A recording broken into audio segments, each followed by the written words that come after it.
it's not a very jovial time with the Golden State Warriors either. Look, they've been booed for a couple of games in a row, and people got Clay and Steph's answers on that last night. I'd like the answer of Joe Lacob. What do you think he's thinking right now? Well, the way we know he gets into these games, and I usually do watch him winning or losing to see what his reaction is on the first row seat, and he was not happy, obviously, throughout that. He sat through the whole thing. As we know, like after halftime, that first row was not really filled. It's like him sitting by himself frequently, not too many people around him because people are still in the suites. And he was grimacing, and as soon as the buzzer was over, where was he? And he was walking already almost all the way down back through the tunnel, moving very quickly and quite unhappy. You can imagine. Warriors people are not in a good mood these days, Joe Lacob being at the top of that list. But I don't think, even if they had won that game, I don't think it was like a good mood in the franchise. They kind of know this thing is teetering. There's no, I don't think people are trying to lie to themselves about this is all good. Almost losing to the Detroit Pistons earlier in the homestand, I think, was almost worse. It wasn't worse because these games are terrible, but that was a sign that things are not going well, and it just continued and continued and continued. That there's some discontent among everybody, including fan base, I believe. I think the fans are upset. That's what I've heard. There's a rumor about that. Nice. And Joe Lacob is, in many ways, he's the number one fan, right? He's the guy who cares as much as anybody about the winning and the losing, and they are not winning very much these days. Right, and he is, I think, very reflective of the fan base in terms of his displeasure. And I was reading from your piece earlier, I read it aloud, how he just beelined for the exit. And I'm going to ask you, Tim, the same question you asked in your article about what they do. Do they try to add a veteran and keep giving it a go this year? Or do they subtract one or two big contracts, clear the books, and try to reboot for next year? What do you think their move is over the next 4 weeks? Yeah, I think they're going to trade Andrew Wiggins. I don't know what is out there. I think they've got to find out what's out there. That might be the kind of hinge point.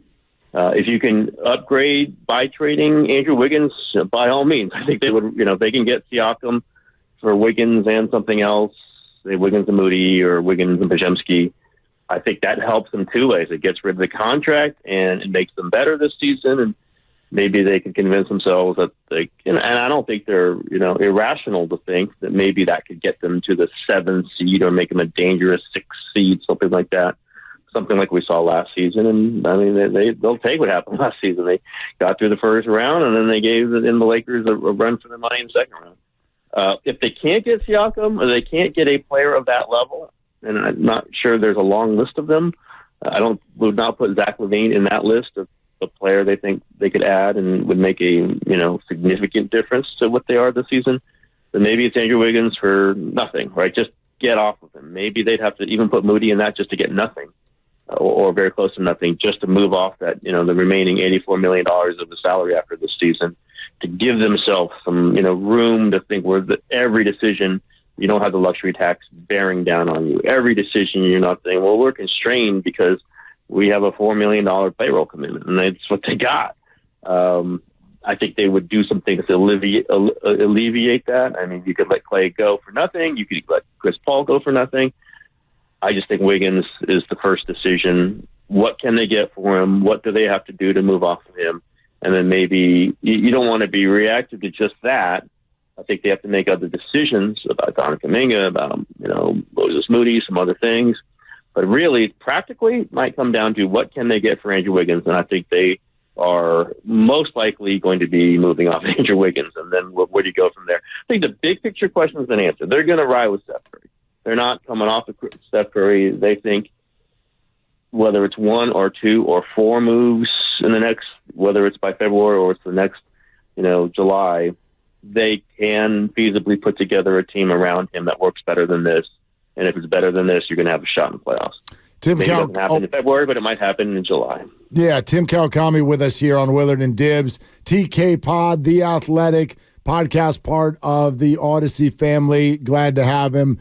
Tim, what is the likelihood, and this is based off of Sham's report earlier today, all things not named Steph Curry are on the table. So what is the likelihood that Klay Thompson or Draymond Green get moved? I don't think Clay, just because that's a huge number. I don't know. I mean, I guess it's possible. I'm not saying he's off the table. It's just, I don't know that you're going to get better than Clay because of that contract. It puts so much, it's tough to value what that is. I guess it's theoretical, but, it's not like they need the money to put into a deal to get somebody else. They got Chris Paul expiring. They've got Andrew Wiggins' contract. They got Draymond's contract. The money's not the issue, and I just don't know that teams are going to be jumping up to take Clay at this point. I think Draymond is a possibility, but again, he's one suspension away from maybe being out of the league. There's not a lot of value there. I've thrown out the Lakers as a possibility just because of LeBron's relationship with Draymond. I don't know. I don't know if you get value for that. I don't think they would be running away from a Draymond trade. I think these things are all. I think they've been on the table for several weeks now. In fact, it's not just because of the last game. And yeah, I don't. I would say Draymond is more likely to be traded than Clay, just because there's some sort of contractual, consistency there. But there's not a lot of value there either. I would guess that Draymond's still on his team after the trade deadline. I'd circle Wiggins. I think Kuminga could go. I think they both could be traded. I think Moody could be traded. I think Krzyzewski could be traded. I think you name it. From it, Looney could be traded. Sarge could be traded. Chris Paul certainly could be traded. Those guys, just the way the money works and the way the value is, I see that maybe more than Clay for sure, and then maybe more than Draymond. It just depends on what the offers are. Does somebody really out there really want Draymond? I don't know. Could be. He's a valuable player if he can stay on the court. I think all things are up in the air, and I think what we heard from Steph last night, that he would not love the phrasing I'm going to make, but I think he's kind of okayed it. He's kind of okayed it publicly, and I'm sure privately, that they have to make some changes, and there are no sacred cows in there other than the guy wearing number 30, and nobody deserves it in that locker room other than Steph Curry. And does that speak to the level of frustration across the board, not only with the owner all but sprinting out of the arena last night and fans booing the team and Clay coming back and basically saying he's not going to lose sleep over the fact that they got booed? Are you sensing a different feeling inside the entirety of the organization that leads you to think that dramatic moves could be made in 4 weeks? Yeah, and Lacob didn't go out of the arena. He just left the court. I just want to make it clear about that. Yeah, he wasn't running away from it. He was just left the court. With traffic, you figure he wouldn't want to leave right away anyway. Yeah, there you go. Yeah. You can't leave. No one can. I think it's been developing. I mean, it's not just because of last night. It's not just because of the last two games, although those both were very bad. I think it's been kind of since the Draymond suspension. I think there's been a recalibration because they can't count on Draymond. They just cannot. There's no way they can. Even if he comes back and plays great, let's say they go on a 5-game winning streak. Do they know that he's going to be there for Game 6, or might he get suspended in Game 7, 8, 9, 10? I think ever since that hit, and we know there's a context of it is they were not playing great at the time, and we know that the starting lineup fell apart, and Andrew Wiggins was a huge part of that. So was Klay Thompson. All their plans started to crumble at that moment, and Draymond was a big part of that. So I think there's been a gradual discussion within the team, or a gradual kind of conclusion that what they got isn't good enough. And you don't have to make the trade right now. They didn't make the trade last week. You don't have to make it in a week, but you're going to make it at some point. And I think that is not. I'll talk to a team person. I'll just say 3 weeks ago, and that person was saying that yes, there could be moves. There absolutely could be moves. And that was 3 weeks ago. And it's gotten a lot worse since then, but I don't think they've said, oh my God, now we think it even more, and now there's even more. There was a crisis moment in the team even 2-3 weeks ago. Tim, how does Steve Kerr and his contractual situation factor into all of this? What do they want to do? What does he want to do? Well, I think generally they want to come back, have this relationship continue. But you're right, the contract is up. We saw Bob Myers' contract come up last year, and he did not want to return. That was all him. They wanted him to return. I think the feelings are still that Steve Kerr is the right guy for this job, mostly because, largely because of 4 championships, also specifically because he's the right guy to coach Steph Curry, and all things come from Steph, and all things should come from Steph, to work things in a way that fits him best, and I think Steve Kerr does that. But you don't know. And the last two games were terrible. And, I could see them saying, Joe Lacob saying, do I want to pay $18 million for this, which is the going rate for a star coach, a championship-proven coach. I don't know that they'll get to that moment. I do know that, Joe Lacob tends not to put the best deal on the table until he absolutely has to. That's negotiations. And Steve Kerr has every right to say, I don't need to take it till you put your best deal out there. The longer it goes, though, it is fair to raise the question that, is there a reason why this hasn't been done yet? And could it mean that there are serious questions? I'm not going to deny that that's out there. I think Steph Curry wants Steve Kerr as his coach.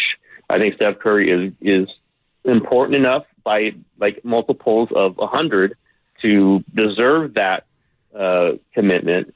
And I think it's going to end up with Steve Kerr as the coach after the season, but maybe it's going to be on a short-term deal. And maybe it's going to be, with some qualifiers like, things are changing. We're not going to play the exact system that you've played for all these years. That has been incredibly successful all these years. I think things are changing that way. And Steve, are you okay with that? And I think he would be, but we'll see. I think he wants to continue coaching. I think he loves coaching this team. It just hasn't worked. And listen, if they go 2-14 in the next 16, everything changes. We've seen that happen. Look what happened to Belichick. Look what happens to whoever. I don't think they're going to go 2-14 in the next 16 games, but it could happen. The team that showed up the last two games at Chase Center looks like a team that could go 2-14 in the last 15 games, but it's 2 games. You got to see the breadth of the season. I think the inclination is on both sides that Steve Kerr will be the coach next season. That could change anytime you have a contract going up like that. You don't know. But if Steph Curry is still the guy, odds-on favorite to be the coach is Steve Kerr. You mentioned them playing differently, and Charles Barkley famously said, "Jump shooting team can't win a championship," and they've won 4. But now you look at this same sort of jump shooting team, and they're not offensively as efficient as they once were. What does that look like to you, Tim? And what player might be out there that could lead them to actually play differently than they do now? Siakam, of course, the name that's out there. I don't know if they play drastically different, but they would look different. They'd have a 6'9" guy who can get to the rim and hit mid-range jumpers, which is what they don't have. Not a low post guy, so more of a middle tier, mid-range guy. But I think they'd look different, and it would be a very interesting escape valve for Steph when he's double teamed to get it to him instead of, we know it's pass. Nobody wants to shoot. They're a jump shooting team that isn't filled with good shooters. That's a terrible situation. I think I have said this, there has been some talk about maybe just go get a 7-footer who can score. They've not needed that over the years. Steph Curry, frankly, has been better without that because you don't want a big guy getting his way. You want the movement. You want the flow. You need passers and playmakers with Steph more than you need a big lumbering guy, but maybe they should change that a little bit. I don't know. I mean, a name I've thrown out there, I don't even know if he's available, is Jared Allen. Theoretically could be, Cleveland could trade him. I don't think they will, but, could you go, Kuminga and Wiggins for a center? I don't want anybody to aggregate me, so I'm trying to avoid saying them for Jared Allen, but like somebody like that would be interesting. And Jared Allen's not a scorer, but he's a guy who could stand there on the post and take a dribble and dunk it if he's got the angle. How many times have we seen them try to dump it into Looney? Not his fault. And the first 3 possessions or 3 of the first 4 possessions, they try to dump it into Looney because he was open, and the other team just swipes it away. It's gone, and they're going back the other way for open three-pointer. Like, they need somebody who can grab the ball and take a step and dunk it. Trey Jackson-Davis sort of can do it, but he's kind of fumbling the ball around a little bit these days. He's a second-round pick, maybe more suited to be a backup. I could see something like that. It might not work, guys, right? It might not work. We've seen this the starting lineup was so good for 2 years. You got to change it. They change it, and they're worse. Yeah. They are worse. So be ready for that. But I think there's enough proof that what they're doing isn't working. So maybe give Steph a pure 7-footer and don't do exactly the stuff you've done for the last 9 years. I think there's some interest in that. Again, I don't know the player that would do it. I've thrown a name or two out there, but I think that might be the way they go eventually, even if it's not in February, maybe in July or February of next year. Tim Kawakami with us, Willard and Dibs, 95.7 The Game. Tim, you've mentioned Jonathan Kuminga and the idea of a trade now twice, and we've also read that the team is very hesitant to do that. We know the fan base would probably not love it. What do you think the openness is there to that possibility? Yeah, I think they'd rather not trade him, and I totally understand that. There's a lot of talent there. We see it in games, but we see some not so great stuff in games too. Don't know that he's an exact fit for the guy that's going to carry them into the next era. No, I don't know about that one. I might go on the side of saying it's probably not that guy. He's probably a complimentary piece. There's room for him to grow into kind of a 1A guy, but I don't see that, or 1B. I don't really see that right now. I think they would not be reluctant to trade him for somebody better if they thought that other person was better. And of course, why would somebody trade something better than Jonathan Kuminga to get Jonathan Kuminga? But somebody else could evaluate him on a higher level. I think you can be reluctant to do it. I understand it. Reportedly they're not putting him into a Siakam offer because Siakam's a rental. I get all those things, but if that's the guy that gets you to the guy, I don't see a huge barrier to that in their minds. Maybe Joe Lacob. Lacob really likes him, but that doesn't mean a ton because he really liked James Wiseman too, and they did end up trading him. Yeah. It's your evaluation of Jonathan Kuminga. I mean, I think there are various evaluations of him within the league and within the Warriors. I get it. It's hard to evaluate him because he is erratic and he hasn't gotten steady playing time all the time. There's reasons why he hasn't. I'm intrigued by him, but also I see that sometimes he's terrible. And I see sometimes that they play great with him, and I see sometimes they play terrible with him. And does he fit with Draymond when Draymond's back? I don't 100% know. Maybe these next 10 games, they got 13 before the trade deadline, but I'm sure decisions will be made before that. Let's see what Kuminga looks like for the next 10. But I think of all the players we mentioned, that's the one they would least like to trade. Doesn't mean that he's untouchable. He is absolutely not untouchable. There's only one untouchable on this roster. Tim Kawakami, The Athletic, and the TK Pod, part of the Odyssey family, which is fantastic. And I just saw that you'll be posting tomorrow in the morning a recent conversation with Ethan Strauss covering this, the Warrior decline, Steph Curry's future, and some Brock Purdy as well. Yeah, way to go. I like that. I love the pub. There it is. There it is. TK, we'll talk to you again soon. You guys. Appreciate it. Thanks, Tim. Tim Kawakami right here on 95.7 The Game.